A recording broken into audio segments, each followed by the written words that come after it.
Autolite and its 98,000 dealers bring you Mr. Paul Douglas in tonight's presentation of Suspense.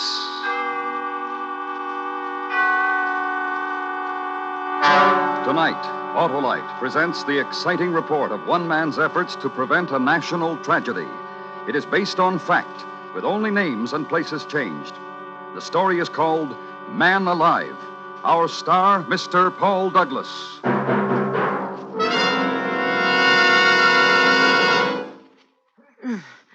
Hello, Harlow. Hi, Hap. Boy, you're sure loaded down. Thanksgiving shopping, Harlow. Turkey? Check. Cranberries? Check. Spark plugs? Check. What? Check the spark plugs, Hap. They always have to be in top shape so that your engine will give you smooth and economical performance. And there's no better time than now to have them checked by your nearest Autolite spark plug dealer. And suppose he finds them as gone as Thursday's turkey, Harlow. Why, Hap, if they're worn out or wrong for your style of driving, your Autolite spark plug dealer will replace them with a set of world-famous ignition-engineered Autolite spark plugs, either standard or resistor type. Sounds like a great idea, Harlow.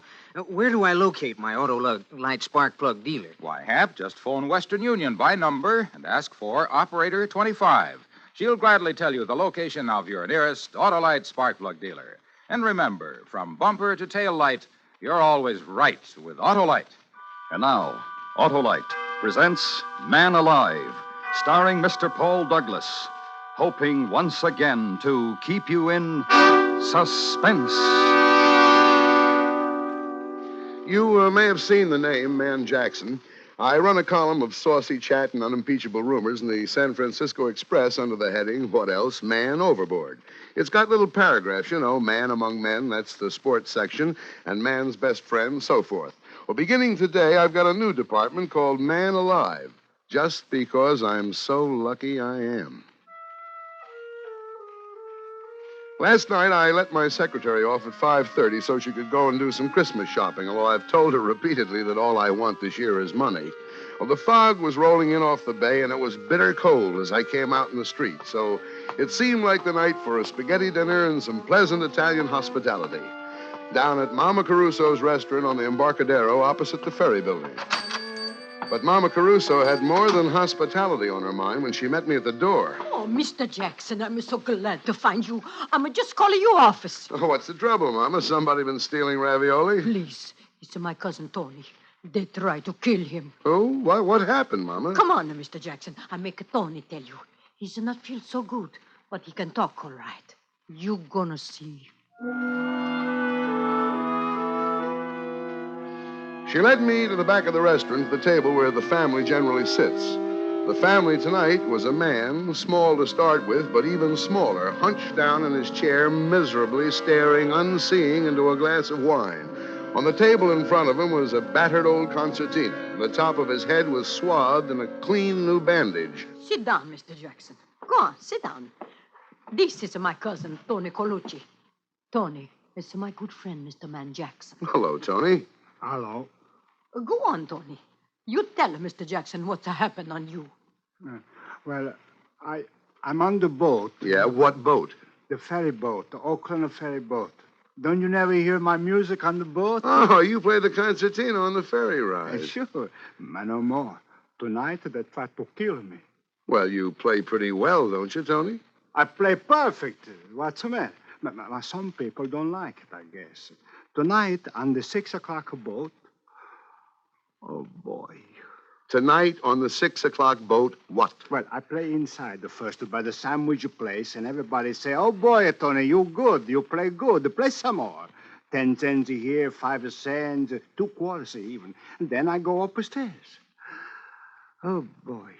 Oh, boy. And? Then I go out on the deck. It's a very misty and foggy, so black. I can't see nothing. I'm very happy. I feel like I play some more. So I walk away back and open down the deck, and I make music. Then all of a sudden, I hear somebody say something to me. I can't see nobody, but I hear him.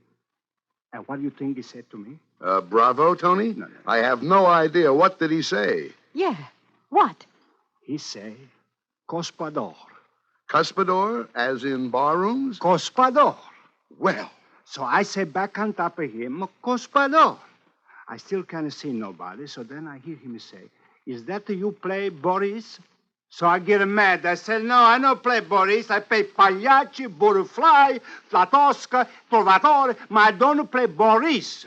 That's a foreign stuff. Yeah, I see. Then I'm sorry I said that, because this fellow, he sounds like he's a foreigner. So I'm just going to say, look, mister, and oh, boy. Yeah, what, Tony? What? Patoing! I get a hit on the head. Ting-a-tong-a-ting. I fall down. I'm bleeding. I drop my concertina. My head got a big hole on the top. I let out a big yell. Then I black out. Oh, boy. People are coming running around, and a good luck, there's a doctor on board. They carry me down the stairs, and they fix me up. Otherwise, I'm going to die for sure. Yeah, and you never saw the guy? Okay. No, I never saw. Well, what did it feel like? I mean, what did he hit you with? Well, it feels just like a baseball bat. But the doctor, he said that... Oh, look, he said the doctor now. He just come in. Hey, doctor! The doctor looked in our direction when Tony called and strode over to the table. A big 6'3" blonde guy in the Joel McRae, Gary Cooper tradition. You had to like him right away. No bedside manner to this doctor, although he could have had as much of it as he liked, but he was all business and no kidding. But I told you to go to bed and stay there. Well, Doc, I just don't... You may have a concussion. I'll be back in an hour, and then we'll take some x-rays. My name is Man Jackson, Doctor. I'm a friend of the family. Ames. Dr. Oscar Ames. How are you? Dr. Ames, mister, can I get you something to eat? No, thanks. Smells wonderful, but I haven't time. I'll have a cup of coffee, maybe. Sure. Mr. Jackson? Yes, please, Mama. Doctor, you want to make Tony go to bed? Go on now, Tony. You lie down. Oh, but I'll be back, and we'll check you over. Get some rest in the meantime. But all right, my Dr. Ames, I don't know, x-rays and the whole thing. I don't know how I'm going to pay you. Never mind that. That's why we charge our Nob Hill patients a little extra. So we're able to do something like this once in a while. This will be on me, Tony. Oh, you're good kind of man, Doctor. I don't know what to say. Look, you go on and lie down, Tony. You're embarrassing the doc. Okay. It's a screwy thing, this one, isn't it, Doctor? Sure is. Here's your coffee, gentlemen. Oh, thanks. Thank you, Mama. Yeah, it sure is. Homicidal maniac, it looks like, Mr. Jackson. Man Jackson, are you the columnist, Man Overboard? Yeah, that's right. Well, I read you all the time. Amusing, intelligent, and you've got a heart. Isn't that a little unusual for a columnist? Well, Say, what is all this tonight down here? Newspaper men, police? Police? How do you mean police? Well, I think they were police. 5 or 6 plainclothes guys. They were waiting here on the side when the ferry pulled into the slip. They're still there holding the boat. I just left them. Well, what were they doing? Oh, they're talking to all the passengers as they come off. Asked us for identification. They took one passenger away with them. Oh? Red-haired girl, carrying a package, a paper parcel. What did they think about Tony's little experience, getting knocked on the head? Oh, they were mighty interested, naturally. Especially when I told them how I thought the wound had been inflicted. Which was? Gun butt. Gun butt, eh? Well. I'd say so. Hey, I gotta go. Take that dreary ride again. What, the ferry? Yeah, I've got a patient over in Oakland. Had to come back over here to pick up some serum. Well, nice to see you, Jackson. Tell what's his name, Tony to... Well, wait a minute, Doc. I've got nothing to do. I'll ride over with you.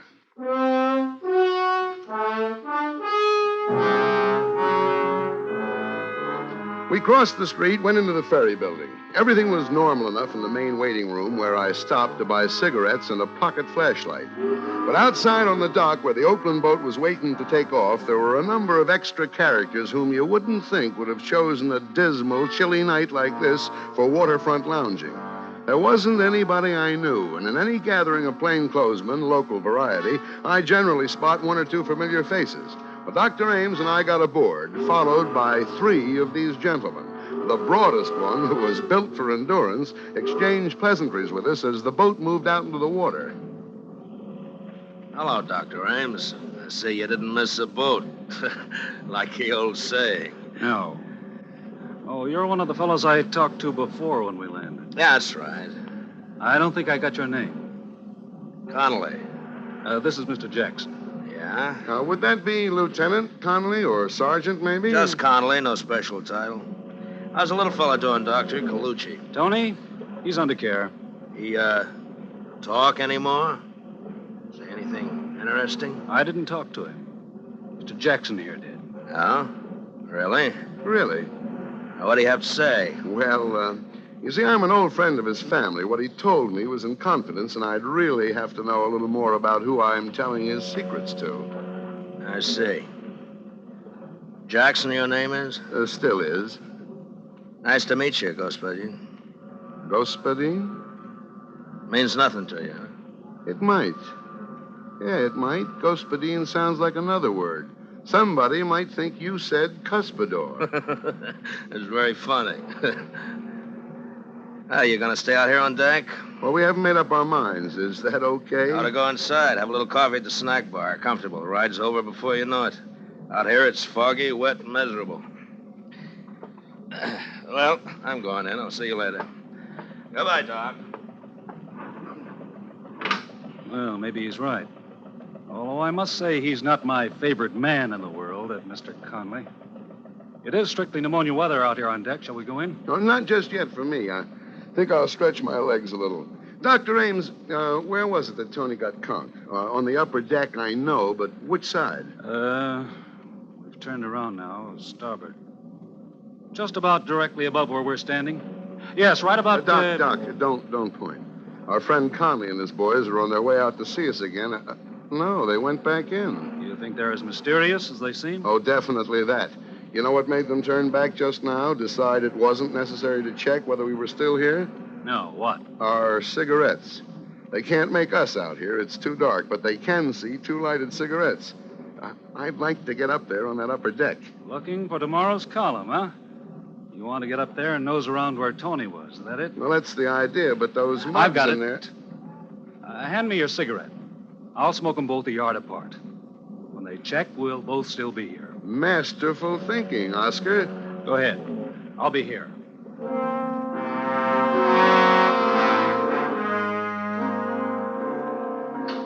So I trod the slippery stairs to the upper deck. The fog was as wet as rain. I couldn't see any more than inches ahead of me with my flashlight. I stopped about amidships and looked down over the rail.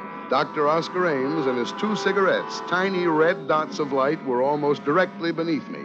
I turned back from the rail, and my foot squashed into something that sounded like an eggshell. I bent and picked it up. It was a mother-of-pearl ornament like the ones Tony's concertina were covered with. A sudden noise over my head made me shoot my light up. A piece of canvas had suddenly ripped loose from the top of a lifeboat. Well, I got up there somehow and looked. The canvas had been ripped open with a knife, a hole large enough for a man's body to get through. And that's what was in there. A man's body. He'd been stabbed in the neck. This was the man who had slugged Tony, or so it seemed, because the gun was still clenched in his right hand, the barrel reversed. Well, my flash caught a speck of something white in one of his shoes. It was a bit of paper with two typewritten lines on it. I let myself down to the deck and prepared to read the note, and that's when my flashlight went dead. I groped about until I found a faint, ghostly glimmer of light overhead, out over the edge of the ship on the outside rail. I climbed over, steadied myself, and lit a couple of matches. It said International Postcard Shop, Geary Street, SF, greeting card for Boris. I put the bit of paper in my pocket and turned to climb back over the rail. And then something came at me from the back. It caught me full in the center of the forehead, and I fell crashing over the side.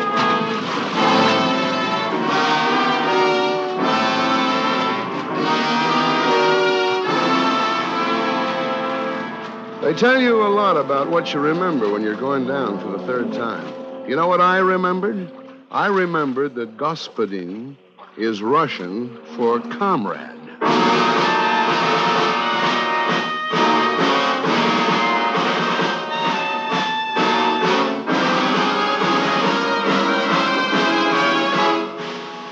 Autolite is bringing you Mr. Paul Douglas in Man Alive. Tonight's presentation in radio's outstanding theater of thrills, Suspense.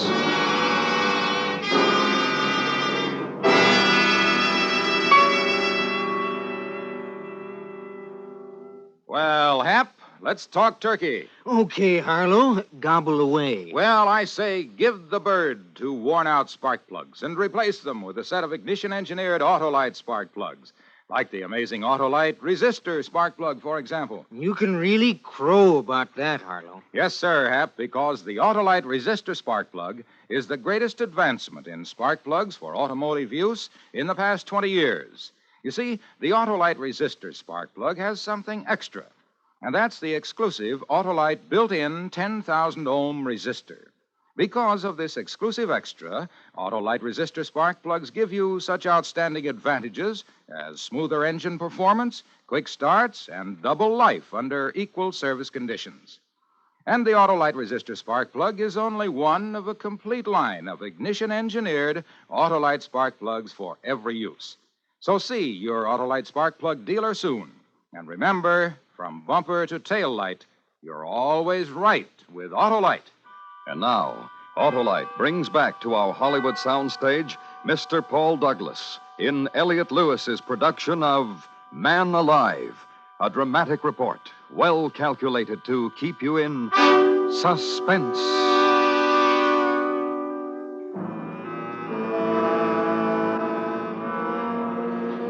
I found myself mechanically keeping afloat somehow and trying to get out of my overcoat. From out of the misty blanket, from every direction, in a dozen different keys, from near and far, foghorns sounded. I floated on my back trying to figure where I was. I was somewhere in San Francisco Bay, and that was all I knew. The water was chilling me, and I turned over and began swimming, just hard enough to keep the blood circulating. The lights of a boat came into sight suddenly, and I threw back my head and yelled, but the horn crying its warning drowned me out, and the boat went on, and the fog closed in behind it. And then I found myself full of a strange, wonderful weariness. The water wasn't cold anymore. I was warm, with a comfortable, soothing numbness. My head stopped throbbing. There was no feeling at all in it now. There was nothing anywhere. And then some lights came into my eyes, and I wanted to stay in the dark, and I turned my face down into the embrace of the water.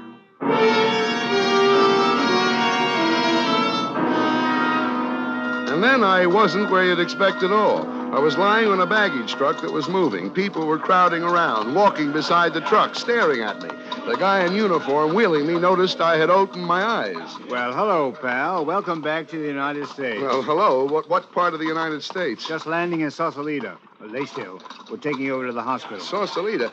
How long before that boat goes back to San Francisco? Leaves right away. Well, I'm going with it. Hey, wait there. You ain't in no condition. Thanks. I'll be okay. Half an hour later, shivering and shaking in my wet clothes and keeping my mouth clamped tight so my teeth wouldn't sound like a dice game, I climbed into a taxi at the ferry building and went to my apartment. There, I swallowed a half a pint of whiskey, rubbed myself with a coarse towel until my skin was sore. Then I looked in the pocket of the soggy suit I'd hung up to dry. It was still there. The piece of paper from the dead man's shoes, damp but legible. International Postcard Shop, Geary Street, SF. Greeting card for Boris. I got up to put on a dry suit, and then I changed my mind and put the wet one back on.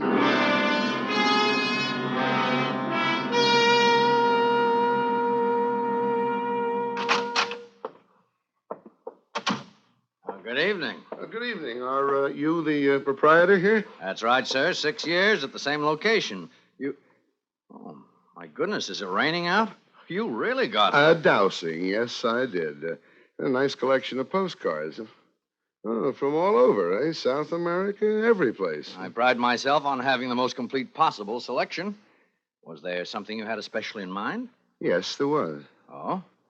I'm looking for a greeting card for Boris. You... What's the matter? Didn't you hear me? Yes. Didn't you understand then? Well, what? It's only that I didn't exactly expect somebody like you. What did you expect? Somebody slinking around on a false mustache, wearing dark glasses and an Inverness cape? Well, you know, your type of thinking, you may not be the right man for this job, Господин. Oh, now, wait, please, Mr. Lubov. I thought you were dead. You drowned. Yeah, who told you that? Well, you know. Yes, well, I didn't drown. I jumped in the water when I heard him coming. You can still see how wet I am. Oh, of course. So you escaped. Easily. Now, enough talk. Hand it over. The greeting card for Boris. Very well. Let's see, that's San Francisco, of course. He turned and reached his hand down under the counter and came up with a box marked special. From this, he extracted something and handed it to me. I took it with a knowing expression on my face, but I didn't know from nothing as to what it meant. All it was an ordinary postcard, that's all. A picture postcard showing the Golden Gate Bridge. Underneath it, the caption, Wonder Cities of the World, number 2512356679, San Francisco. Nothing else. I'm afraid my mouth was open. Well, what's the matter? Matter? Don't you know how to read the name? It's so difficult, of course. Idiots. Certainly I know how. I was just admiring the work, that's all. Oh, it is excellent, isn't it? You better go now. You've been in here an awfully long time. We don't want to... No, of course we don't. I'll go, Господин. Господин. I'm sorry to have been overly cautious. There is no such thing as over-caution. Oh, thank you. You were so, well, you seem like an American. So do you. I strode out into the street, clutching my postcard, but I shoved it inside my sleeve a moment later because who I saw standing under the misty glimmer of a streetlight waiting for me was my heavy-set, mysterious friend from the ferry boat, Conley. I turned my head around and glanced down the other end of the block behind me. The other two guys were there, sure enough. They advanced slowly toward me with their hands raised, palms out, as if they were showing me they weren't carrying guns. I waited. Then all of a sudden, Connolly rushed me. I caught him on the chin, and he went down, clattering into an ash can. The other two boys grabbed me and held my arms behind me. Connolly got up, rubbing his face. I waited to get murdered. But no. All right, Joe Louis. Bring him along.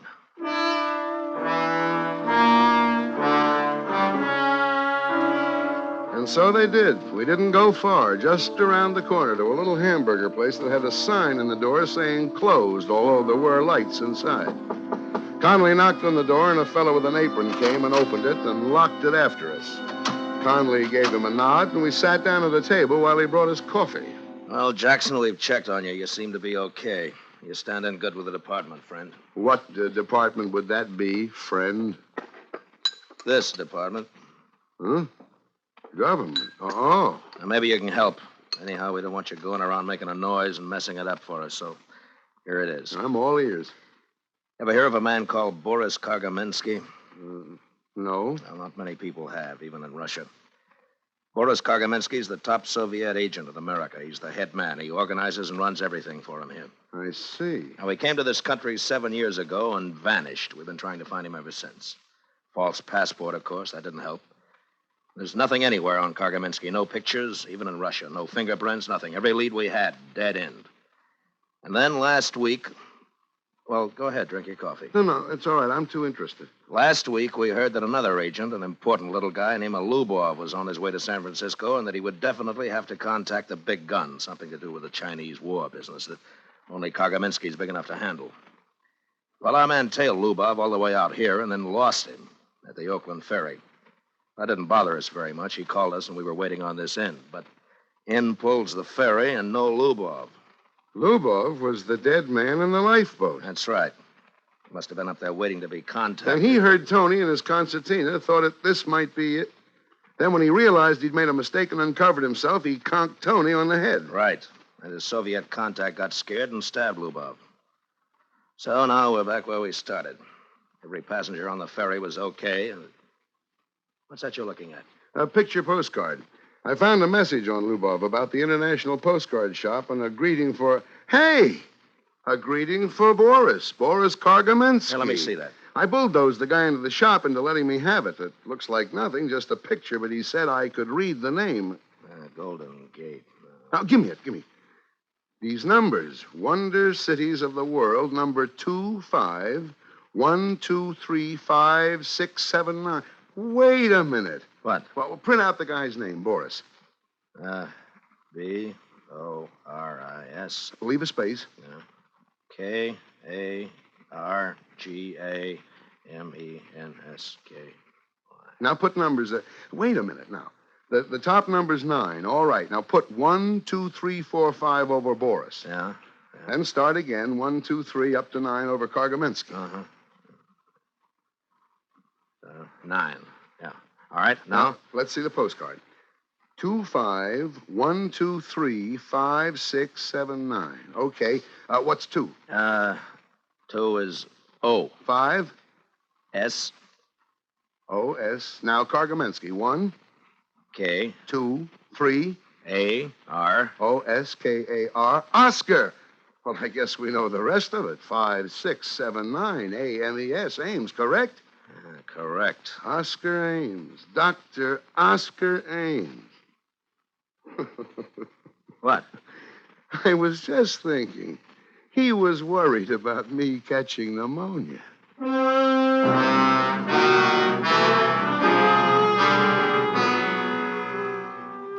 I called Mama Caruso, and from what she said, we knew where to go. We picked him up at the emergency hospital. He was just finishing the operation on Tony's head. We watched him through the glass, and the other young doctor standing alongside of us said he was one of the greatest surgeons they'd ever seen.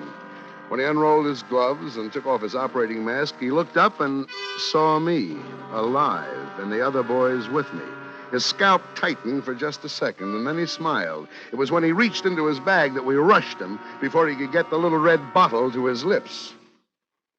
Well, that's about it. I made the morning edition okay. On page 18, under my usual slug, Man Overboard, by Man Jackson, they did a cute thing. Under Man Overboard, it said, he really is. See page 1. And on page 1, with a byline, was the story, just as above.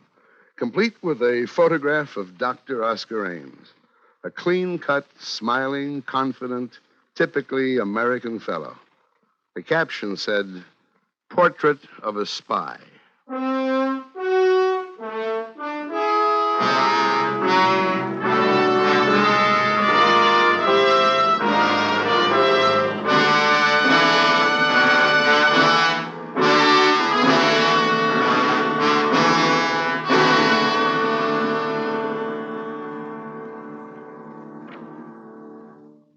Suspense. Presented by Autolite. Tonight's star, Mr. Paul Douglas.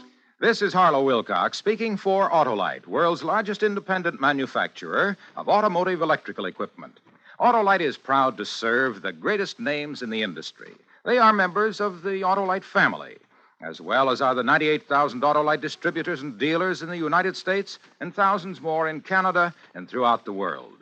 Our family also includes the nearly 30,000 men and women in 28 great Autolite plants from coast to coast and Autolite plants in many foreign countries, as well as the 18,000 people who have invested a portion of their savings in Autolite.